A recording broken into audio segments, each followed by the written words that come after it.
Thank you for joining us on our episode of Saddleback Pod. My name is Matt. I'm going to be hosting today. We're talking to the newest up-and-coming brewery here in the Lansing area, Summerlands Brewery, with Joe and Brian. You guys want to introduce yourselves?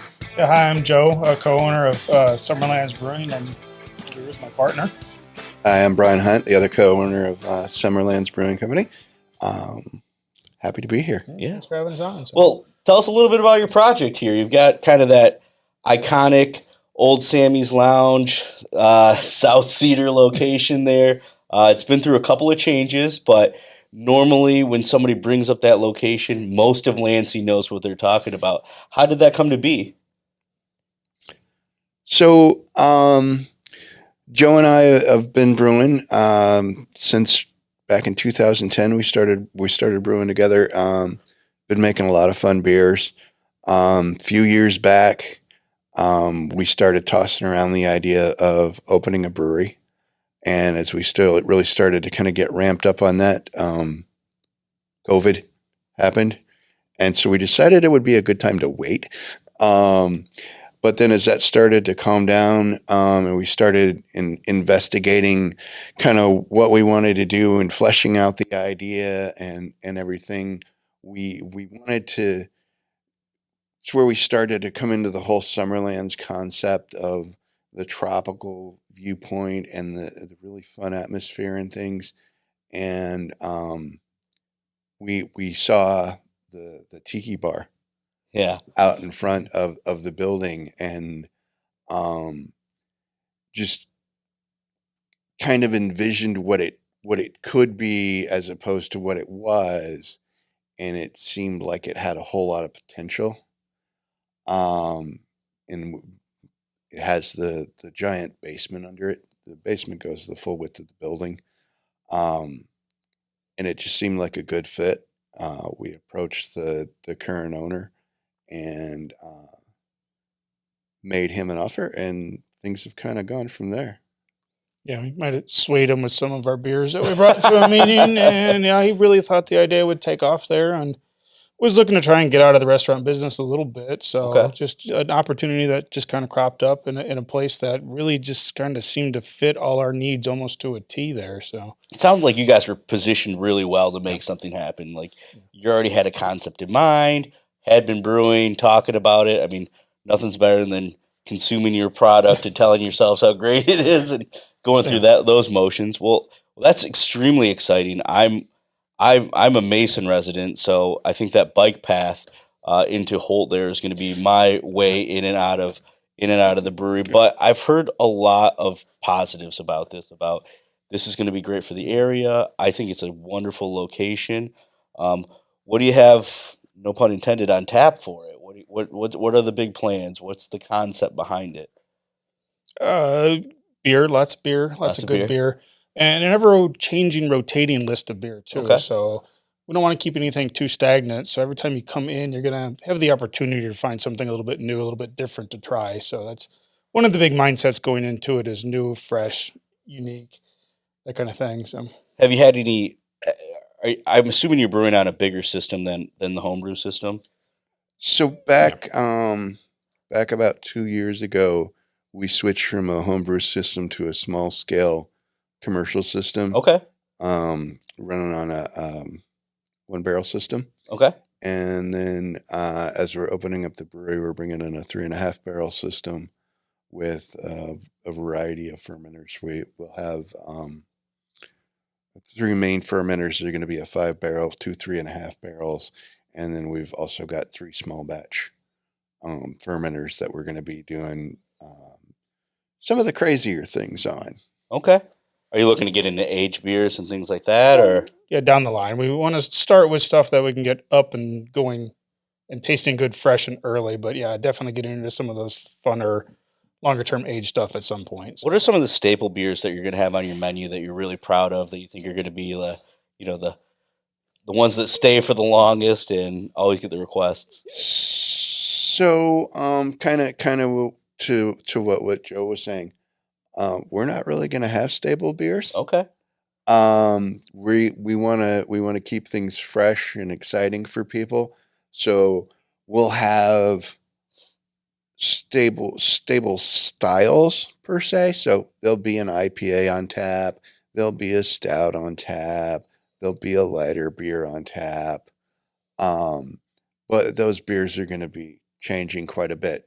The ones that are really popular, we'll see them coming back more frequently than others, probably. But for example, if you come in today or when we open, we're going to have the cucumber ale on tap, and then maybe when you come in and 2 weeks later, the cucumber ale won't be there anymore, and we'll have tank tops and flip flops or American lager. I already like that name. Yeah. I already like that name. No, it sounds like maybe like stylistically those categories will stay there, but the actual beer itself is going to rotate through like different styles of IPAs, different styles of stouts, porters, XYZ. Yeah, you're just gonna have to trust us a little bit on that. There'll be the style there, and it might not be the one you really liked last time, but there'll be something close to it that we're gonna really encourage you to go out and try this new thing. It's a great way to do that. And then that other one will be back at some point. But. Okay, all right. And then kind of along those same lines, we're looking to working with as we announced yesterday, Kevin Cronin has taken on the position of executive chef for us. We're really excited about that, and we're going to kind of extend that into the food menu as well. So we expect to see a lot of changes and fun and exciting things there. Good. Yeah, for those who aren't familiar, Chef Kevin Cronin, I actually was under Chef Kevin Cronin for a while at Dusty Cellar in Okemos, and I was fortunate to work under him for years and learn some of the good, bads, and ugly about our industry. So hearing that through email yesterday brought a smile to my face because it's going to be so nice to have somebody that's passionate about their craft and about food, but also has ties to that look and feel that you're going for.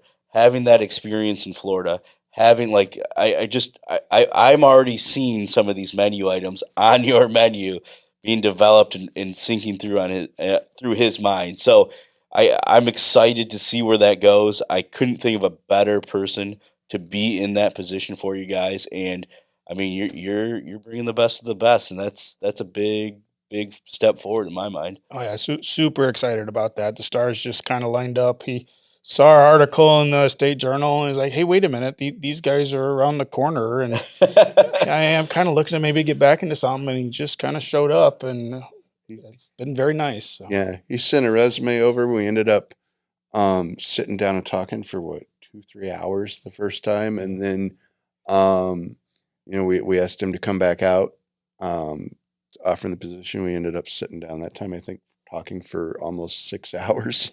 I am going to say that's a negative to Kevin. Is Kevin will talk, and he loves to talk. Not a bad thing. I'm just saying that. Yeah, that but happen. I mean, it was really insightful, and it was a really good conversation.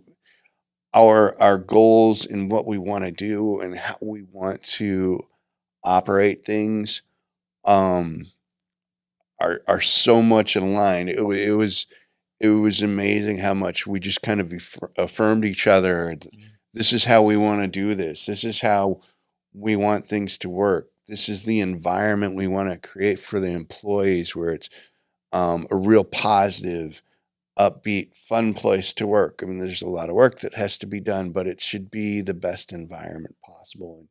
And Chef Kevin and Joe and I are very much in agreement on that, and we're really excited to find somebody that their approach to things aligns so much with ours. And I think when he said environment, that's really where that struck a chord with me, because he does carry a lot of those fundamental values that you'd want any employee to carry. But it's going to be great to see kind of what he brings to the table, how he can assist. I mean, not sure exactly how much restaurant experience you guys have. Yeah, none. But but he's going to be great. I mean, it can be an asset in the front and the back of the house.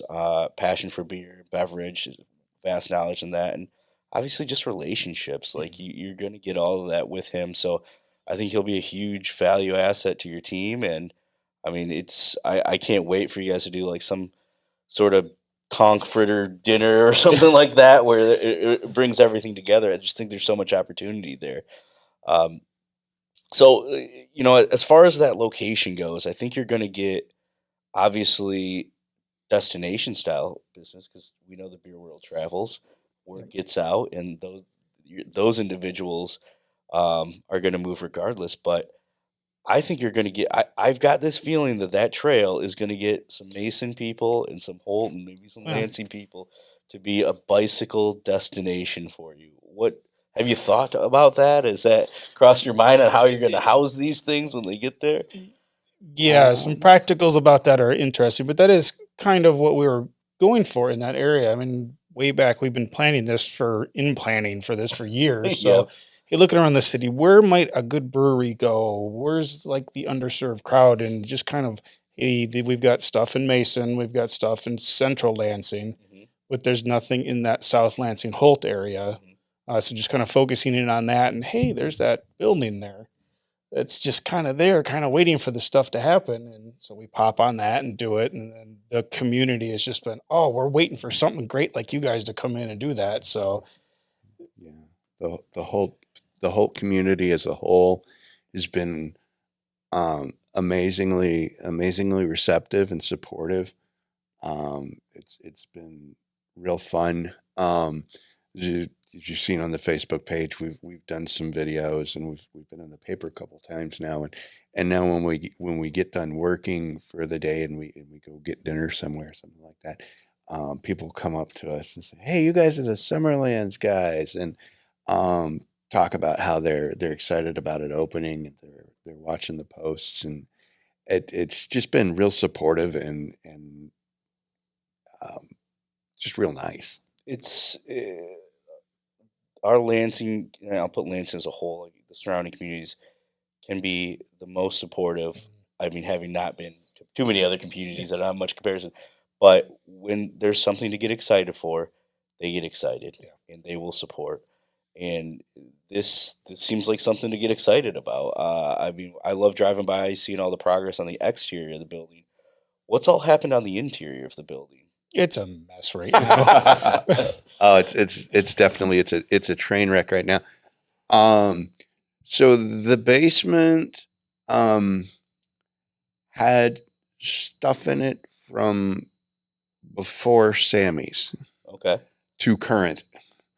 So we started out, we spent the first month or so just pulling everything out of the basement so we could get it emptied far enough to get the architect in there to do the plans. Jeez. Um, so what we've done with the basement, we took the basement down to bare floors, bare cement block walls. And we've had an architect come in and he drew up the plans. And we're installing the brewery down there. So then we're going back through and covering all the walls, replacing the ceiling, redoing the floors, getting the brewery installed. So we had to cut, or we had to have cut um, floor drains in and things like that to kind of get that ready. So that's taken a while to get through, but we're very much closing in on that now. And then once we get the downstairs finished, then we're going to really start to focus more on the upstairs portion of it. We're going to come through with some brighter colors, kind of like what you see on the outside, although probably not in yellow. Yeah. And we're adding a handicap accessible bathroom. Um, Unfortunately, the bathrooms in the building, we're really limited on what we could do. They're completely surrounded by cement block walls that are support walls for the building. So we That's couldn't right. move any of them. Yeah, and then there's the hallway, and then just the stairs down, right? Yep. If I recall. Yeah. Okay. But we are adding an additional unisex handicap bathroom Okay. so that it's more open and inviting to people. Um, and then I mean, you've seen the outside. It's much brighter, more vibrant than it was, and we're kind of continuing that theme inside. Um, little bit of that's still up in the air exactly where we're going. So I don't want to say too much about it, but it's Yeah, going to sure. be a lot more bright and exciting and fun. So I actually had looked at that space before Charlie's had went in, before Saddleback, before any of that. So I toured it when it had been sitting there for years. Bank it for a little bit. Yeah, and we had business plan. We were doing the whole 9 yards, and it just never came through. So I'm kind of familiar with that building, and it seems like the one iconic portion of that building was the bar. As far as that it's set, like you're sitting in normal chairs, not bar stools. Yeah. The bartender's kind of lower to the ground. Is that something we're keeping, or are we moving that around? The bar that's inside. Yeah, I don't. Actually, I guess I don't really know if Charlie's kept it that way. Charlie's did not keep it that way. Oh, So as you go into the building, you've got a dining area to your right, Yep. and then along the back wall of that dining area is the bar. That's all on a raised area. It's raised up about one step, and it's got a kind of a rail surrounding that portion of it. Okay. So that part has kind of changed. Okay. All right. Well, that's exciting stuff. So, what are you guys thinking about opening day? I've seen posts that it looks like sometime in March here. We're shooting for March 15th here, so Yeah, I know how that goes Yeah. too. Yeah. So, So right now it's set for March 15th. We're still fairly confident we can hit that date. We're going to have a little bit of a change in our plans. As Kevin is coming on board, he's as I'm sure you're aware, recovering from cancer. He has one surgery left. okay. That's scheduled for later in February. So we want to make sure he has some time to recover from that. So we're going to be opening March 15th. We're going to be open all weekend. Our normal hours is to be 12 to 1 Friday and Saturday, and 12 to 11 on Sunday. But after that, we're going to be open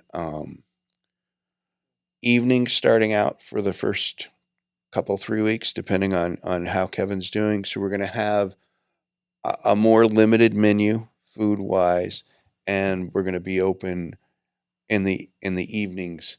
Long term, as Kevin recovers and gets back up to full strength. I should say Chef Kevin, but as he comes back up to full strength and full recovery, then we're going to be looking at being open from noon to 11 on weekdays and noon to 1 on the weekends. So Okay. we're hoping we're going to have a nice robust lunch crowd that comes in. Just walk me through your guys' kind of story. I know, Joe, you're pretty sure you're still working full time, right? Yep. You both still have active jobs. How's that?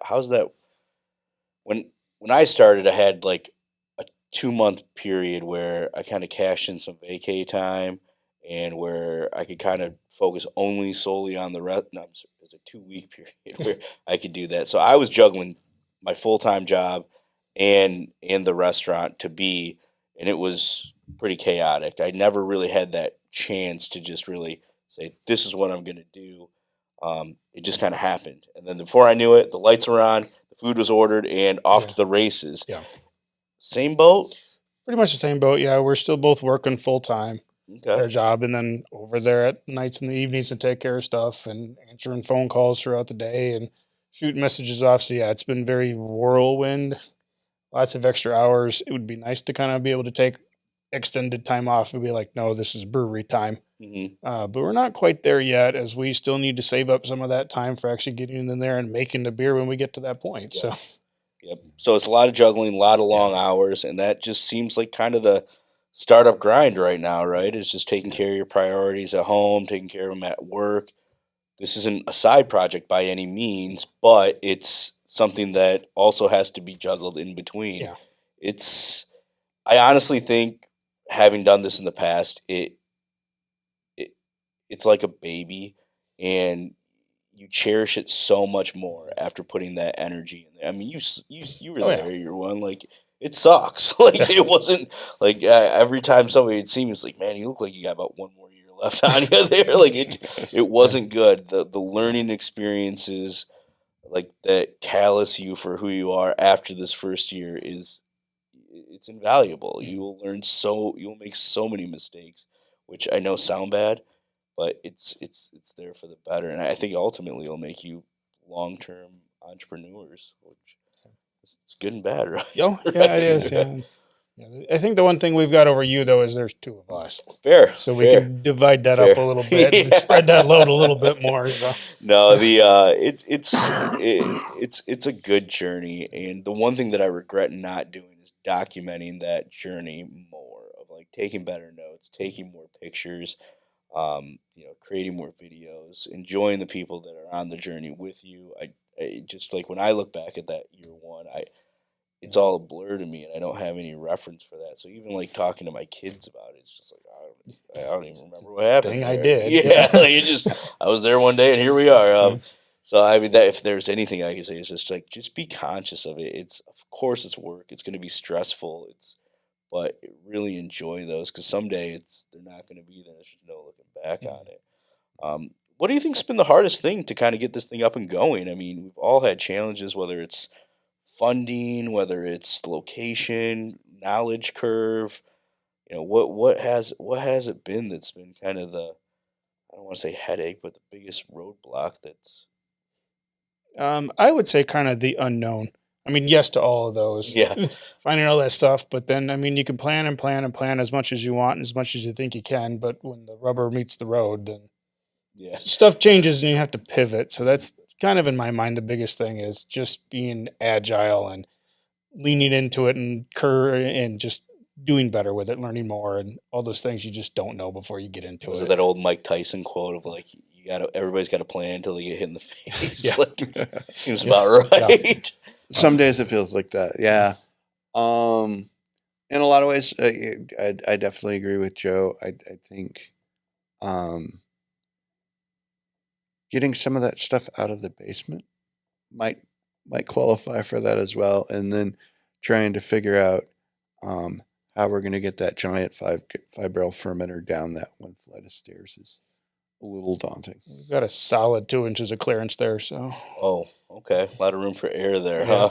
Oh, yeah. I can only It's about a imagine. 700-pound fermenter going down a stair that's 2 inches wider than it, and there's not really any anchor points around there, so it's gonna be a fun challenge for us.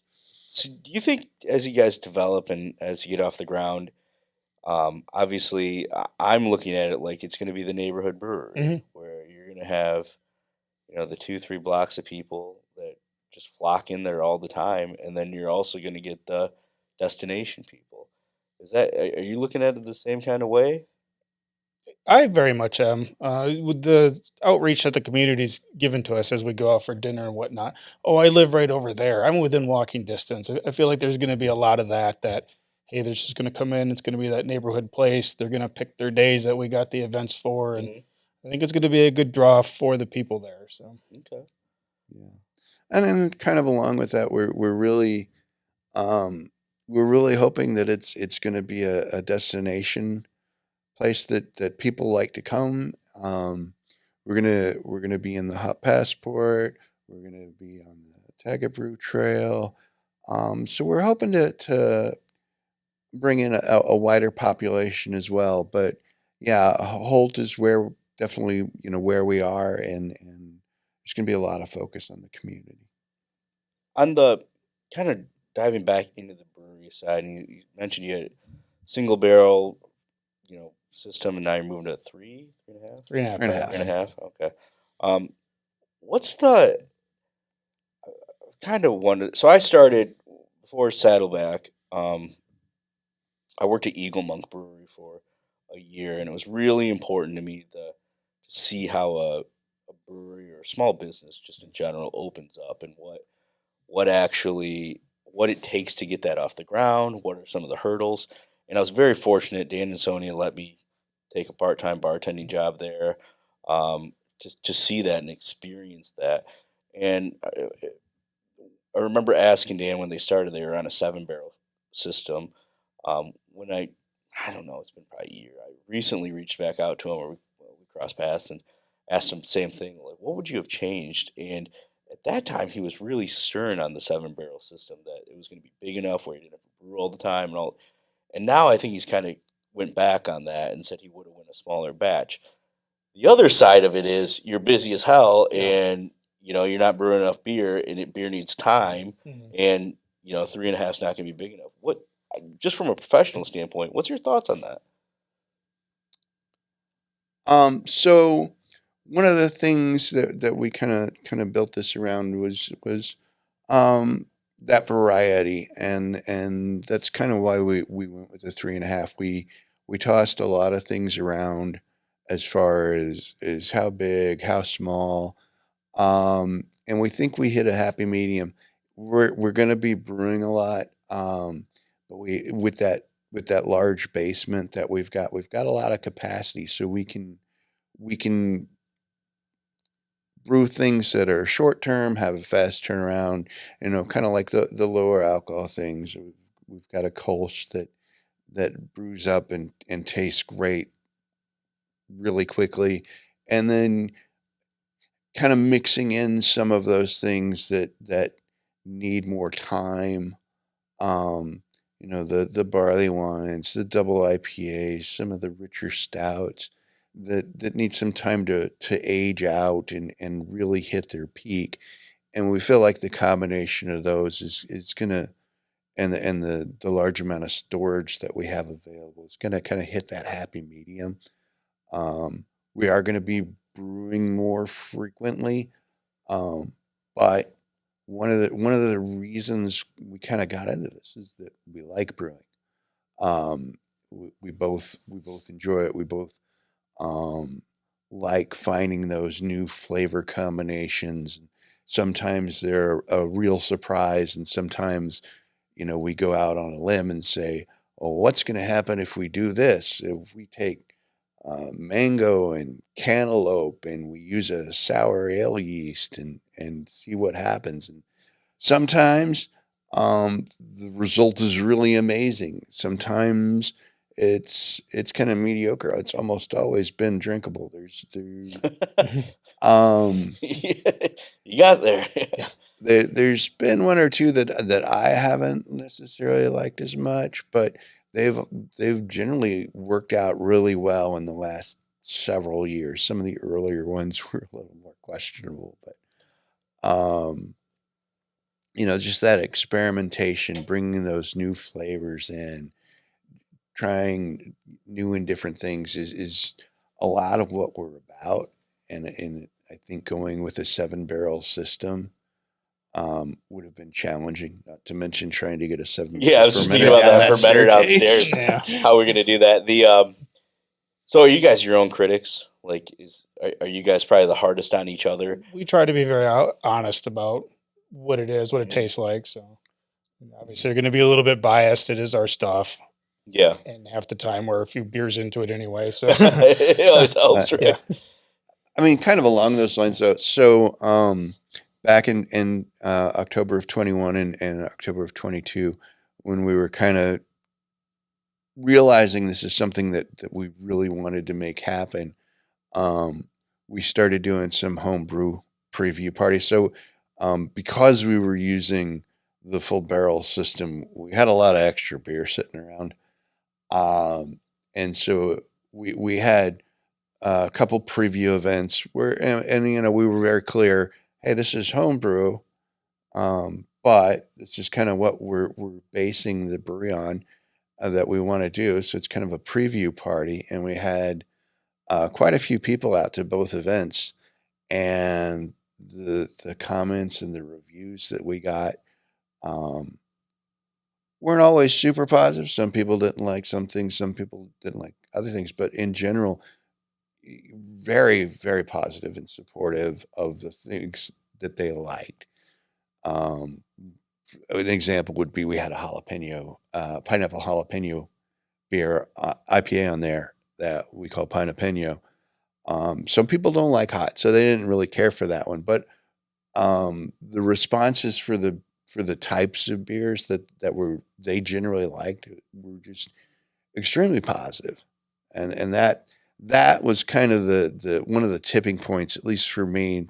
You know, we invite these people over and say, "Hey, this is what we're thinking about doing. What do you think?" And then, um, we had people come up afterwards. Hey, how can I help invest? What can I do to help?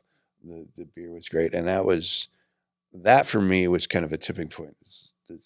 This is something we should do. Yeah, I never like so like in the pizza world, it's like artisan pizza. Like, are you a Detroit style? Are you Chicago deep dish? Are you Italian Neapolitan style? And if you're not any of those, you don't really have like a direct identity. It's like artisan. And I kind of look at that as in the craft beer world as well, where there is that traditional West Coast IPA standard beer.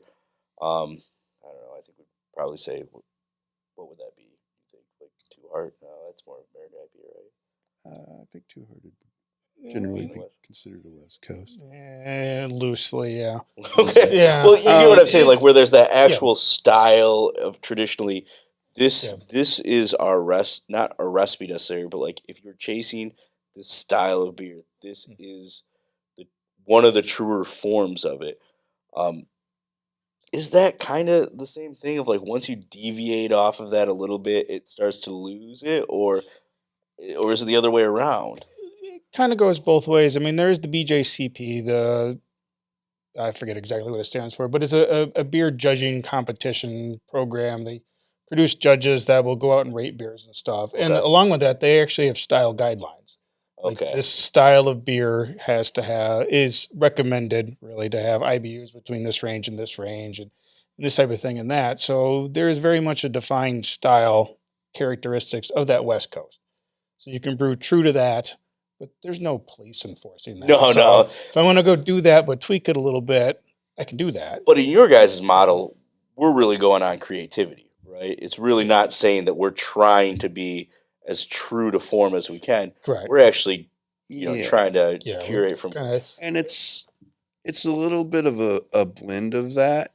So we'll start off with okay, the style of a West Coast IPA. We're gonna start there, and then maybe we'll do this, or maybe we'll try this other thing, and kind of take things in a new direction.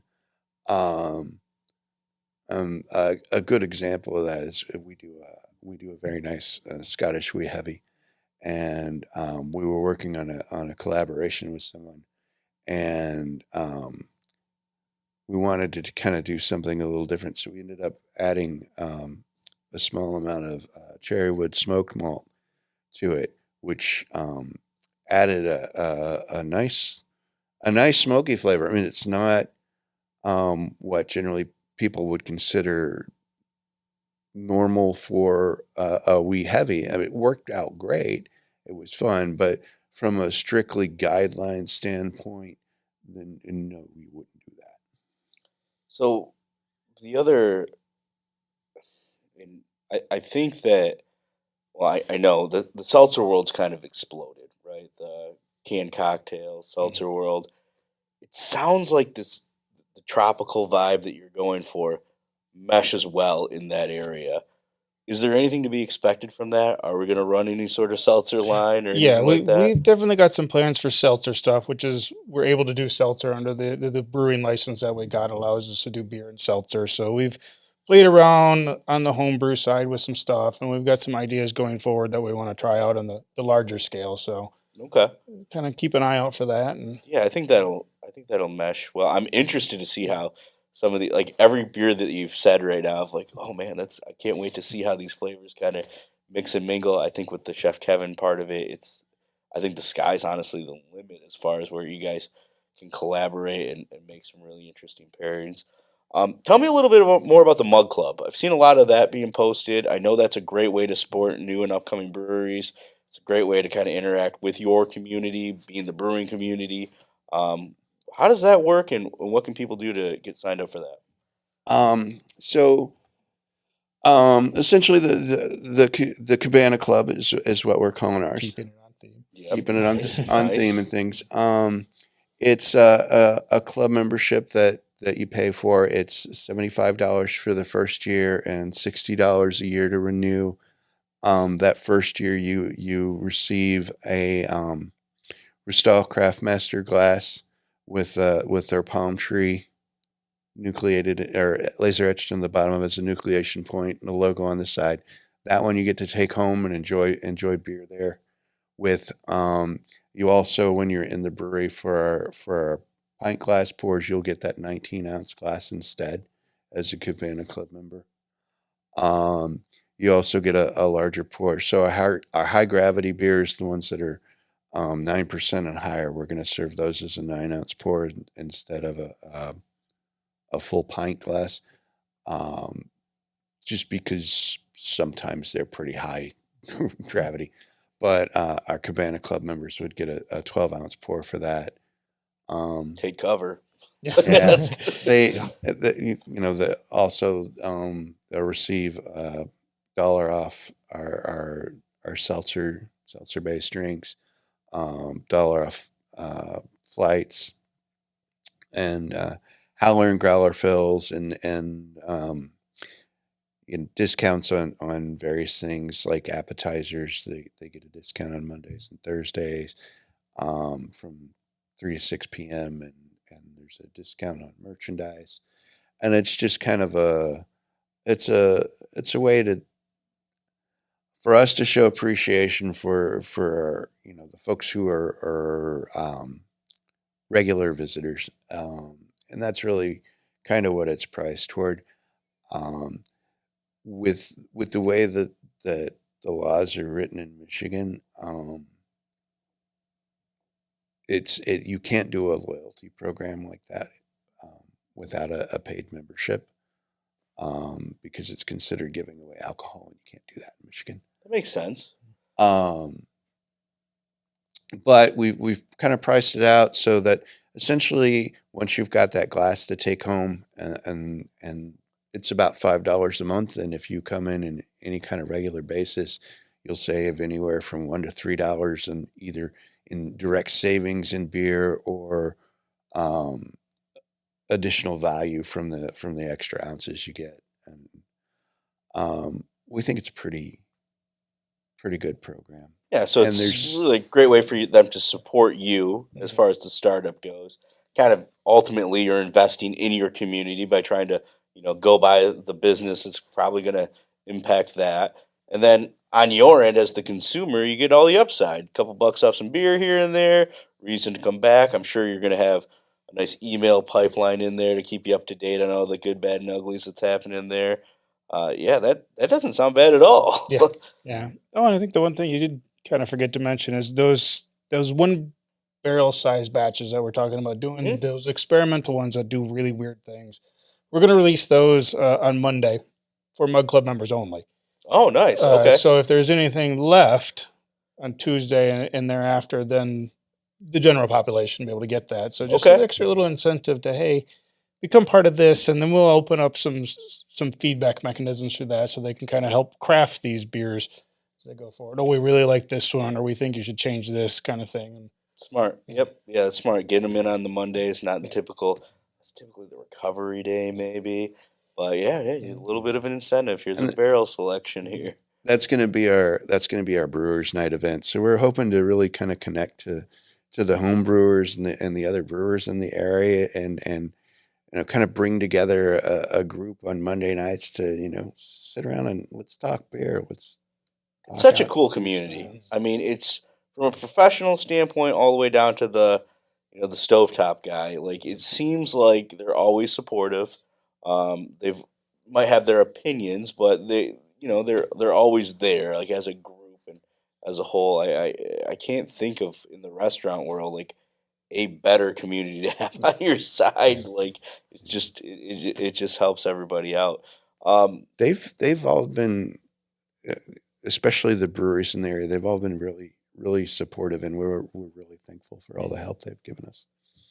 What kind of wrapping up here, like, what can individuals do or community members do right now to kind of help you guys out to get you up and going, so that come beginning of March here, you're ready to roll and off to the races. So, along those lines, it's taken much longer than we hoped to get to that open date. Our initial plans, which we've learned were somewhat naive, were to hopefully be open in October. Obviously, that didn't work. So it's been very expensive to cover all the expenses and things that waiting that long to open has generated. So the big thing that people can do if they want to help out right now, we're offering a discount to our Cabana Club memberships. We're doing that with 3 different options. Either you can do the 1 year that we're giving you a 10% discount on, or we're giving folks a 10% discount on. So instead of the 75, it's $67.50. We're offering at this point in time, and we don't ever have any intentions to do it again. We're offering a 5-year option where we've discounted it 15%, and so that would be $267.75 instead of $315, and that gives you your 5-year membership. The other thing that I did miss on the benefits with the Cabana Club, you get your first drink after you sign up is included with your membership. There's a drink you can redeem on your birthday, and it's whatever your choice is, small, large, flight, whatever suits your fancy. You redeem that the month of your birthday, and then when you renew the membership, you also get that first drink included as well. And for the 5-year plan, you would have that drink available in the month of your anniversary. So if you got a 5-year plan, then March of every year, there would be a drink included for the first 5 years. Also, in addition to that, we've got a lifetime membership available. So for $500, we'll give you a lifetime membership. There again, you would get your renewal drinks in March of every year. Your birthday drink would be included in the month of your birthday. Just come in sometime that month. And that it's pretty close to a 20% savings in the first 10 years, and it just grows from there. And in any of these memberships, if we increase or add new benefits to our Cabana Club, then those are going to be included with that as well and enrolled into the current one. Great. I assume that if they're not, if somebody's not ready to financially make an investment in Mug Club, probably just following you on social media, visiting the website, sharing your story. Oh yes, is extremely valuable. I like this format. When I brought this to your attention, because it gets everybody else the ability to learn a little bit more about you guys. That you have, that you're hardworking guys, that you're already members of the community, that you're trying to do something to better another community, and all while probably pinching pennies as you do it. Yeah. So it's never easy to get this stuff off the ground. It's, I think, a fun time doing it, but it can be challenging. It can be scary. And the last thing you want to do is do it a little bit wrong, or not the way that you want to do it. So um, is there anything else that you guys want to kind of talk about or bring to light? I can't tell you enough how excited I am for this thing. It's falls in my backyard, and there's so many reasons why I want to do it. But anything else you guys want to kind of talk about or hit on? I think in a lot of ways we've covered a whole lot of things. It's been an exciting journey. There's been a whole lot of work involved, and there's a whole lot more left to do. But it has been fun. It's been a unique experience that I'm really glad we've had the opportunity to experience. can't wait to actually open the doors and kind of share that with everyone. So. I would agree. Just wanting to be part of the community and making the community proud, giving them a good place to go and hang out and have fun at. Yeah, I think that's important. One of the, you guys brought up COVID earlier. The things that I don't want to lose is that bonding, that being able to go out and enjoy a beer, talking to people. Like I haven't seen it necessarily where it has been that way, but I can't imagine that it hasn't affected somebody to some degree of like, I'm just a little cautious of these things. I don't want to lose that. So it's really important to me that, establishments like yours open up and give people that opportunity to, meet their neighbor down the road, or, this person's from this community. Wow, I became friends. I think that's like one of the most, I don't know, enjoying things about being in that hospitality business is being able to share those experiences you kind of curated. Yeah. You kind of put that thing in mark. Yeah.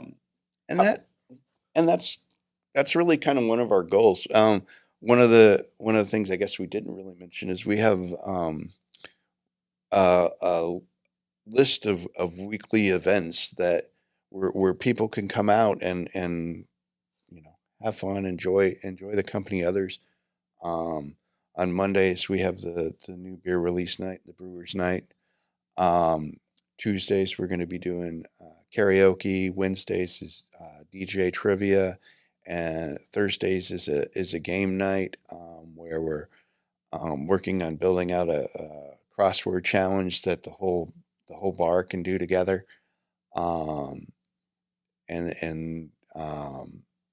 Thursdays and Fridays and Saturdays are going to be more focused on probably live event type things, comedians, bands, that sort of thing. Not every weekend, but as it feels right. And then Sunday we're going to be doing the brunch that we think Chef Kevin is going to be an amazing addition to. Bottomless beer mimosas or something like that. We'll see about that. Yeah, you got to throw it out there, right? From the consumership. Well, this has been a lot of fun. The thing on my end that I want to do is definitely encourage people to follow you on social media. Get on your email list. Do whatever they can to stay informed about what you're doing on your end. I'm excited for March. We'll be buying mugs to help support you, get that on the way. After you guys open up, I'd love to have you back on, kind of hear what all occurred, what nightmares happened, or maybe it's just smooth sailing. But thanks again for coming on, guys. I appreciate your time. I know you got other things to get back to, so as said, thanks. Thank you so much for having us. We really appreciate it. Awesome. It's been fun. Thanks, guys.